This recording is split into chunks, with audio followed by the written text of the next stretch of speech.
What's up, guys? I'm your girl Preia J, and welcome back to my channel. I love the way that you move, Gucci and Louis and True, Fendi, Percy, baby blue. I put you in some Jimmy too. Stay down and be my rider, put you in new designer. You want the Ferragamo, Burberry and Armani. I love the way that you move, Gucci and Louis and True, Fendi, Percy, baby blue. I put you in some Jimmy too. Stay down and be my rider, put you in new designer. If you guys are new to my channel, please be sure that you are subscribing down below and hitting the bell notification just so that you'll be notified every time that I upload a new video. Into this video, you guys, I do want to mention that I am so thankful for 67 subscribers. I know it's not a lot, but I'm on the road to 100 subscribers. And I also want to let you guys know that I'm going to be doing a giveaway at 100 subscribers. I'm going to be giving $100 away. So all that I'm asking for you guys to do is to subscribe to my channel down below and hit the bell notification, comment, engage, and also follow me on my Instagram at pre_DORJ. And I will pick one lucky winner from there. All right, ladies, so y'all, I want to go ahead and talk about what the heck been going on. As you guys can see from the title, I am out of $4,000. I was scammed out of $4,000 basically. So what had happened was, of course, I needed another car. We needed a second car because right now we just have one truck. So we were looking for a second car, and I just like, oh, I kind of want a newer car. So because every car that I had has been nice. Like I have a Volvo XC90 right now, third row seats, to come with a DVD player, stuff like that. But you know, it's kind of high on the mile side and stuff like that. But I always was like, okay, when I feel like I'm responsible enough to get a car with a car payment, I'm gonna do that. So here came the opportunity for me to get a car with a car payment, a nice car. So me and my boyfriend, we went around, we went looking and stuff, and we came across the car lot, very nice car lot, didn't look janky or anything. We came across the car lot like 20 minutes from my house, here in Georgia, and we went up there, seen the car. It was literally like the first car I seen, you guys. I was like, oop, yes, I want it. And he was like, go ahead and test drive it. So after I test drove the car, you guys, I was just automatically like, oh my goodness, I want the car right now. What do I gotta do? Blah, blah, blah, blah. The car was $5,500. It was like $5,200 down. I told him that I had to pay my license and stuff off, and I didn't want to be completely broke because I had like $5,000 on me at that point. So I told him like, well, can I give you $4? Because I don't want to go completely broke, and I want to still take care of my license while I got this money or whatever. He was like, yeah, he ain't hesitate, y'all. When I say he ain't hesitate at all, he was just like, yeah, that's cool, $4,000, that's cool. I'm like, oh shit. And then, but the car was gonna go on my boyfriend's thing because he had a Georgia driver license. I don't have a Georgia driver license. So, I mean, he has a Tennessee driver license, and I don't have a driver license. So I was gonna use my cash, but put it in my boyfriend's name. So once we told the man, like, we thought the man was gonna feel some type of way about my boyfriend having a Tennessee driver license. Once we told the man, like, oh, well, you don't have a Georgia driver license, we just have a Tennessee driver license, he was super cool about it. He was like, all right, that's fine. I don't even care. I don't need nothing. I don't need no credit check. I don't need none of that. He was just like, cool. So I'm like, oh, okay, nice and easy, like easy breezy. So I'm like, okay, cool. This must be the car meant for me. Y'all, when I tell y'all, everything from that point on went horrible for the rest of the dang day. So, like, mind y'all, the down payment was $4,000. I had all my money on my cash, on my Chime card. It's like a debit card app. I had all my money into my Chime account. So for 8 hours straight, y'all, I kid you not, I was literally 8 hours straight. Me and my boyfriend was going back and forth to this store, going back and forth to this check casher place, going back and forth to every other place, Western Union, MoneyGram, all type of stuff, y'all, for 8 hours, because Cash App, usually I could transfer my money to Cash App and, you know, cash it out to the next person. So I was trying to Cash App the car dealer the money, but it wasn't ever working. It was not working, y'all. Like, I promise, everything we did just kept saying failed. So I'm like, freak. So we tried Western Union, it failed. We tried MoneyGram, it failed. Like, Walmart to Walmart, it failed. Like, we were just trying to do all type of stuff all freaking day. But for some reason, Cash App and Chime was just like, I was able to give the man $1,000 basically. And nothing else was working. So it comes to like 7 o'clock. They was getting ready to close and stuff like that. I'm irritated. I didn't eat all freaking day. I know how us ladies be when we don't eat. I didn't eat all day. I've been ripping and running trying to get this money off the card. And he only got $1,000 at this point. So I tell my boyfriend, at this point, I'm like, we just gonna go get our $1,000 back and tell him we don't want the car, because obviously this is a clear sign, clear indication that God's trying to tell us that we don't need this car. So, my boyfriend just the type of person, he just want to please me and just make me happy or whatever. So he was just like, no, babe, I need to go in here and ask him, can we at least give him the $3,000? Can we at least give him the $2,000 until the morning time? And we'll come back and get him the remaining $1,000, whatever. So I really talked my boyfriend into, well, he talked me into doing it, because I told my boyfriend, like, no, I don't care if you do it. I don't want to do it. They'll go get my money back from them. I don't care. I don't want to do it anymore. And my boyfriend was just like, no, well, let me go in here and see what they say. So he went there. He came out happy. 5 minutes later, super happy. Like, babe, he said we could do it. I'm happy at this point. There you go. He did. Because I'm thinking that we give him the rest of the money, $2,000 today, when we get the car. So, y'all, we get in there, sign the papers and all that stuff. Then he proceeds to tell me, oh, so come back with $1,000 tomorrow, then you can get the car, the keys. I went the hell off. I wish it was a clip of it, y'all, because I went off in that office. Like, I got up out my chair, like, F this, I don't care, I want my money back, this is bull crap, da-da-da-da. Then the man tried to, like, talk me into it. He's like, let me tell you something, coming from an older person, because I could tell you kind of young. Like, he tried to low-key play me, though. Like, coming from an older person, because I could tell you kind of young. I promise, when you come in here tomorrow morning, we open up at 10, you're going to be so much happier than what you are right now. Like, I understand how you feel right now. You just want to drive off the lot and be curling in your Benz. But I promise, when you come in the morning, you're going to be straight. So I had to, like, put my privacy aside. I'm like, all right, whatever. It's already, like, 8 o'clock. You feel me? I go to sleep and wake up and then come get this motherfucking car. So we left, no keys, no card. He got $3,000 of our money. Come the next day, y'all. Oh, so let me rewind it back. So when we was in there signing the contracts and stuff like that, and when I went off, y'all, I asked for my money back. Remind y'all, I chimed him the $1,000. All he had to do was chime it back to me. So he told me it wasn't no refunds, and that's why I really went off, because he told me it wasn't no refunds. I literally walked out the door, slammed the door, everything, because I was just so pissed. How you gonna tell me ain't no refunds, nigga? I haven't even got the car yet. So and that's when he gave me that little pep talk, and I was just like, all right, whatever. And so the next morning come, y'all, I come get my car. Everything actually went smooth this day. The money was working and everything. So everything was going smooth. We get our car. We sign the papers. And he tells us this day, after we're signing the papers, after we're getting the car, this day, he tells us, okay, so what we're going to do for the remaining of the balance is split it up into 2 payments, and then go towards your pay along with your car payment or whatever. He's like, and it'll start next month. I'm like, all right, cool, that's cool. It started next month, and we got to pay the remaining. It was like $1,500 or something like that. It wasn't even that much. It was like $800 or something, and we'll pay the remaining once we pay our car payment next month on top of our car payment. So I'm like, all right, that's cool, because you working with us, whatever. We thought the guy was being a gentleman. He was working with us and stuff like that. So, y'all, I get the car. Nothing's wrong with the car. It was a nice Mercedes, like a 2017 Mercedes or something.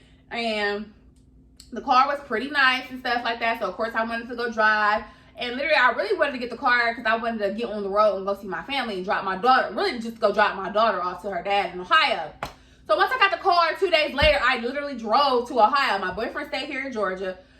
He had some shows that he had to do. And I literally drove me and my kids, 600 some miles away to Ohio, from Georgia to Ohio. Y'all, 3 days of me being down there, 2 to 3 days of me being down there. The guy texted me, the car dealership texted me. I got the car on the, I got the car on like the 12th, y'all. He texted me on the 15th. He texted me on the 15th, and it was so unprofessional the way he even texted me, y'all. He texted me and just sent me a screenshot of the payment. It was like a screenshot from his computer. He took a picture from his computer, from his phone of the computer that had my payment on there, and he sent it to me, like payment due. And I called him. I'm like, I thought the payment wasn't due till next month. He sent me a payment of $875 was due. So I'm just like, nigga, I don't have. If I just sat there and told you I didn't want to give you the whole full down payment because I didn't want to be broke, why would you think I would have another $875 3 days later to give you? Like, I would have just gave you the whole $5 up then in front. So I called him, and I'm like, I thought the payment wasn't due till next month. He's like, it's in your contract. look at it. I'm like, sir, ain't anybody listen to that contract, because he went over the contract verbally. So when somebody go over the contract verbally in front of you, they're supposed to be reading off everything that's in the contract. So which he did not. He lied about what was in the contract, obviously, because he didn't say that in the office. He said the payment will be due next month.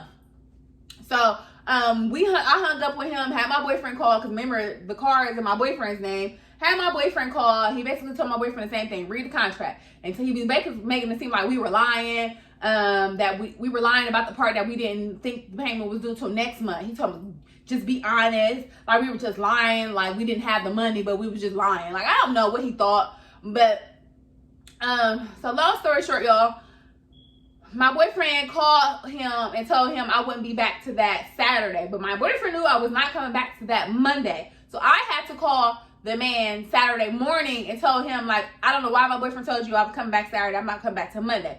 But what I can do is keep paying you like $100 here, $100 there, up until the 27th. Mind y'all, this is the this is the 15th. I'm like, up until the 27th, I will have the whole balance paid off on top of my car note. But I will be paying you, you know, I will be paying you here and there, $100 here, $150 there, $200 here. Up until the 27th. He was like, all right, that's cool. Let me I'm going to tell my people. That's all he said. Let me tell my people. And I'm going to tell you why he said that. That's all he said to me on the phone. And I was like, all right, that's cool. Now, and when I get there Monday, I will also come see you. And he was like, all right, that's cool. Y'all, I kid y'all not, 3-4 hours later, I'm on the phone with Bae, and my son runs out from his little cousin's room and say, Mom, they're towing your car. I promise y'all, I'm in Ohio. Mind y'all, if you didn't keep up with the story, I'm in Ohio at this time. So I'm in Ohio. And I got there towing the car, and I automatically knew that, oh, y'all, I gotta run it back. So when my boyfriend called, my boyfriend told me the guy was getting all types of smart, talk about he knew I was at such and such Bar Harbor Road, Columbus, Ohio. He could shut my car off because it's an ignition switch in there, or he could have somebody come repo my car. And mind y'all, this is the same day that my payment was due, that he sent me that text message. This was on the 15th. This is when my boyfriend called to see what was up with it. He gonna tell us that he could turn the car off. He could come repo the car because I'm at this address. You know what address I'm at and all that. And mind y'all, he did not tell me there was a tracker on that car. So right then and there, I kind of felt uneasy about the whole situation. So my boyfriend proceeded to tell him, like, don't do that. Please don't. We're not trying to do nothing. We're trying to pay you. Don't do that. She got 4 kids. If you shut up her car, if you come get her car, she'll be stuck down in another city with other kids that's not even, I mean, you know, she'll be stuck in the city. If you shut off her car, she'll be stuck in the city with her 4 kids. So, dude told the car guy told my boyfriend, like, no, you're going to get her stuck down there. So you need to pay your bill. Well, just getting all types of smart, y'all. Like, literally just getting all types of smart. So when my son tells me that they come towing my car, I go out there, talk to the guy. He like, hey, we were just hired from a company from Georgia to come out here and repo the car. This is a company in Ohio, but the guy from Georgia hired them to come repo my car. So I proceed to call the guy that owns the cars, and he tells me that he doesn't own the car lot. He never told me he owned the car lot. He just worked for them. He never told me that the date of the 27th was okay. And that he told me that he would have to check with somebody else. So I'm like, who is somebody else? Because I thought, from my knowledge, I was in there talking to you. I thought this was your car lot. He's like, I never told you this was my car lot. Like, just getting smart with me and all that. I'm like, okay, well, how much I got to pay you? Because I'll just go ahead and pay you everything right now. And y'all, this man hung up in my face. I promise y'all. He hung right up in my face.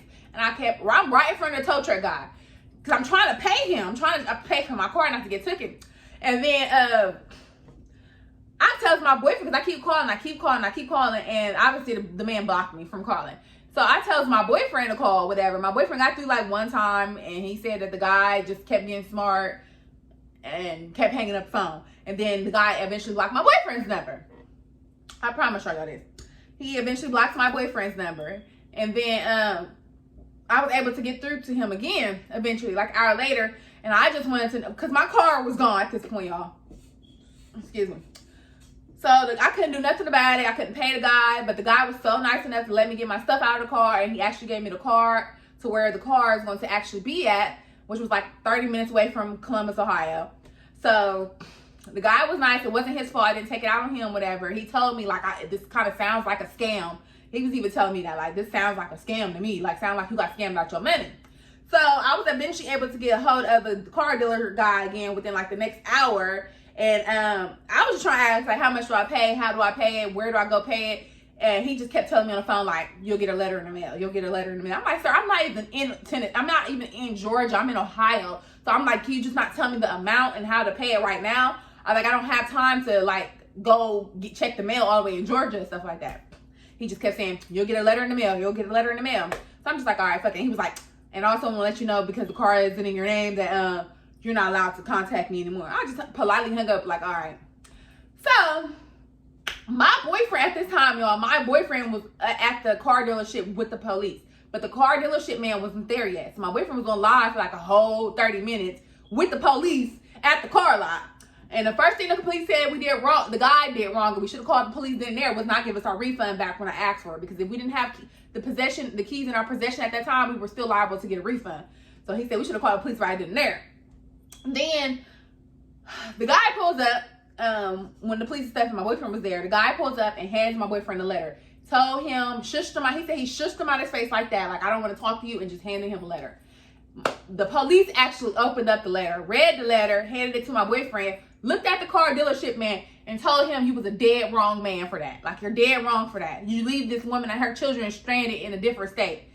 And my boyfriend said the police just walked off and then told my boyfriend, like, y'all got a big case in y'all's hand. Y'all could really sue this man. So basically, y'all, the paper stated that we had to pay this man $10,000 within 10 freaking days. $10,000 within 10 freaking days, or he was selling our car. I promise y'all, this is not a scam. I'm not lying. This is literally what the scamming man told us, bruh. We had to pay him $10,000. The car wasn't even $10,000. Like, oh my gosh, we had to pay you $10,000 within 10 days, or you're selling the car. So then I get back home, because my boyfriend has to come all the way down in our car that barely can even make it to another state like that. He has to come and get me and the kids in our old car or whatever. Thank God I never sold that car.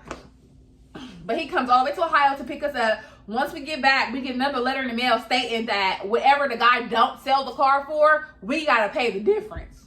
So if he sell the car, if he got it posted for $10,000 and he only sell it for $8,000, we owe him $2,000. Literally, y'all. Do not shop with Cash Car Kings. I don't know what, Aces Automotives is what their name in Lithonia, Georgia. Y'all, do not shop with them. I mean, like, literally, this man has scammed so many people. If you look at the BBB website, he did the exact same thing where the payments due the same day. He comes get the car the same day. He did it to 3 other families. I mean, it's 12 different complaints, like, on BBB of him, like, changing the odometer number, like, all type of scam and stuff that he's been doing. I don't see how he's still freaking even in business. I called a lawyer. The lawyer basically told us that he calls up there all the time, that they knew him. Oh, Stoney Williams. Yes, we know him. We know him. We know exactly what he been doing. He scams everybody out their money. And he calls us all the time and threatens to kill everybody up here. Oh, and he gonna ask as my boyfriend, the police was up there, he gonna ask the police, the car dealer man asked the police to put my boyfriend on trespassing. Basically, like, already preparing to shoot my boyfriend if my boyfriend ever came back up there. Like you premeditate your stuff. So the police is like, man, we ain't fitting to do that. Like, we ain't fitting to do that. Like, you just causing extra drama for nothing. Like, so lo and behold, y'all, I got stuck in Ohio on family's couch with my 4 kids. Well, my daughter was with her dad. So with my 3 boys, I was stuck on somebody's couch I didn't want to be on. And we got stuck down there. My boyfriend had to come miles away in a car that barely even made it. Y'all, all type of stuff. I was just so mad about the whole situation. Like, I really wanted to get at this man. Anything I could have did, I would have got at him, y'all. Like, trust me. I just left everything into God's hand. But basically, the lawyers told us really wasn't nothing we could do because it was in our contract, blah, blah, blah. But it was certain stuff that wasn't in the contract. Like, it only said that they could repo your car for non-payment after 10 days. It was the same day. And then I feel like we could have fought the fact that he came to Ohio to get my car, and I didn't even know you had a tracker on my car. Like, it's okay to have a tracker on the car, but you have to notify the people who buy in the car. He did not notify me. I found that very creepy. Just all type of stuff, y'all. So Cash Car King Cash Car, whatever. Don't never shop with them. Lithonia, Georgia. It's a big scam. His name is Stoney Williams. A big scam, y'all. I got scammed out of $4,000 freaking dollars. I kid you not. I had the car like 3 days. It was like I rented a car for $4,000 basically. I ain't got a car. I ain't got the refund. I don't have nothing. I'm out of $4,000. It was a total freaking scam. And he needs to be out of business. If anybody know a lawyer that want to take my case, please let me know. Let me know down in the comment section or hit me up on my email. Something, y'all, because at this point, we still one car less. And I'm still like $4,000 less. Whatever. You feel me? I'm still out of $4,000. So something still needs to be done. I'm pretty sure a lot of people tried to do something before. And I don't know what we got to do, y'all. We got to get this man out of business. So I just want to go here and share that tea with you guys and a little bit of story time. And that's kind of been going on with my life and why I kind of been absent and stuff like that. But y'all, we getting there. We're gonna get it back together. I know that don't mean nothing, but God's just gonna bless me with a bigger opportunity. And then it's like I had so many family members. Well, I ain't gonna say so many family members. I'm gonna say my mom, y'all, because it's like I sometimes I feel like people in my family pray on my downfall, because it's like when I call everybody else in my family was so concerned and so pissed off, like, how could this man do this to you? He scammed y'all like that. But it's like when I call certain people, like my mom and my family, and that's why like certain things y'all don't want to share with everybody. Like if that person is not a positive person already in your life or even in their life already, don't share nothing with them, because people literally prey on your downfall. And I don't know for sure, but my gut is kind of telling me this, that my mom low-key prayed on my downfall again for like the 100th time, y'all. Like, come on now. Like, I just felt maybe she just sat there and thought negative the whole time to where something really bad happened with my car. Because her first reaction was, who told you to get that car anyway? Now, y'all, the car wasn't that expensive. It was a 2017 or 16 Mercedes-Benz truck. The car was very good. It was like all out cash. It was about $10,000. You know, I put 4 down. Like I told you guys, it was a great car for that, great price for that car. Like, great, and I knew I was able to afford it. I'm not going to get a $24,000 car, something I can't afford. I wouldn't put myself in that situation. I'm very responsible. So, the first thing I told my mom, it was just like a whole negative thing. Like, well, who told you to go get a Mercedes-Benz trying to keep up with the Joneses? And just negative, y'all. Like, I got me a Camry car, and I would never go out there and get me a Mercedes-Benz. That's what you get. Like, literally, that's what she told me, y'all. And it was just like, certain people just pray on your downfall. You can't share so much. You can't share certain news with certain people, bro, because they literally be sitting there hating so hard that bad stuff will literally start happening to you. Like, literally, especially people that's in your families, people that's already spiritual and stuff like that. You got to watch what you tell people. Don't share all your dreams and desires with everybody, because they just going to pray that you don't make it there, pray that you don't elevate, okay? I don't care who that goes for, because I'm telling y'all, that's about my own mom, my own flesh and the person who birthed me. You feel me? And that's always how she is. Like, whatever accomplishment I share with her is just always a negative thing that comes back from her. And I feel like even when I moved from Tennessee and my car broke down, how she kept telling me, I hope y'all don't even move. Y'all don't need y'all don't even need to be moving. Like, and my car really broke down the day we were supposed to be moving, y'all, to where we didn't even get on the road till 12 o'clock that night because our car broke down. And I'm like, man, that ain't nothing but my family, bro. Like, literally, that's nothing but my family praying on my downfall. Like, so, I don't know. I know God has his ways, his mysterious ways, but I do feel like that was part of my mom's doing. Like, and whoever else. It ain't just her. It could have been everybody else somebody else that was even smiling in my face, act like they was happy. It was a lot of people that I told. Like, friends, all that, like real stuff. Even just a negative thought, what you think and what you say speaks out, it manifests. So I'm just going to be very careful. I'm going to be very secretive of what I tell people from now on. I'm not sharing my journeys with everybody at the moment. I'm going to just start waiting till stuff is done, or, you know, a little further out the way before I start sharing everything with everybody, because I don't need this type of drama in my life. I'm such a good giving person that sometimes I don't understand but why bad stuff be happening, but I'll never be worried because I am a child of God. Like, literally, like, I'm a child of God, and I know God always got my back. Okay? I always know God got my back. God put me through so much, but it's like I always get a big turnaround right after that. So I'm never stressing about that, but I am pissed about that, y'all. Never get it mistaken. I'm pissed about my $4,000 and my car, because my car was so nice, y'all, and I was purling in there, girl. I was looking so good, and I got a ticket. I got a ticket the day I got the car. I got a ticket, y'all. I'm not playing. I really did. But yeah, you guys. I don't know. That wraps up this story time, you guys. I hope that you guys really like this story. And if you guys did, make sure you guys give me a big thumbs up. And go follow me on my Instagram at Preia. And yeah, you guys, make sure you guys subscribe and hit that bell notification down below. And I will see you guys in the next video. Peace.